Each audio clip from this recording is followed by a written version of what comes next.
ఈ ఎంఆర్ఎస్ నుండి భారీ మొత్తంలో టీచింగ్ నాన్ టీచింగ్ పోస్టులను అయితే విడుదల చేయడం జరిగింది. ప్రిన్సిపల్ 740 పోస్టులు, post graduate teacher 1620 post, TGT 2000 పోస్టులు, హాస్టల్ వార్డెన్ 850 పోస్టులు, ఫిమేల్ స్టాఫ్ నర్స్ 400 పోస్టులు, అకౌంటెంట్ 300 పోస్టులు, క్లర్క్ 750 పోస్టులు, ల్యాబ్ అసిస్టెంట్ 607 పోస్టులు, ఇలా మొత్తంగా 7200 పైగా పోస్టులను అయితే విడుదల చేయడం జరిగింది.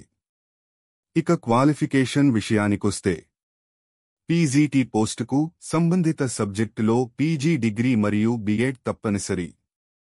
అదేవిధంగా క్లర్క్ పోస్టులకు కనీసం ఇంటర్ పాస్ మరియు కంప్యూటర్ టైపింగ్ నైపుణ్యం అవసరం. నర్స్ పోస్టులకు బీఎస్సీ నర్సింగ్ అర్హత ఉండాలి. ఏ పోస్టుకి ఎంత వయసు ఉండాలి, ఫీజు ఎంత, ఈ పరీక్షకు ఏ సబ్జెక్టులు చదవాలి అనే విషయాలు మన అధికార వెబ్సైట్లో ఉంటుంది. దానితో పాటు దరఖాస్తు చేసుకోవడానికి అప్లికేషన్ లింక్ కూడా క్రింద ఇవ్వడం జరిగింది. మన అధికార వెబ్సైట్ లింకు కింద డిస్క్రిప్షన్లో ఉంటుంది.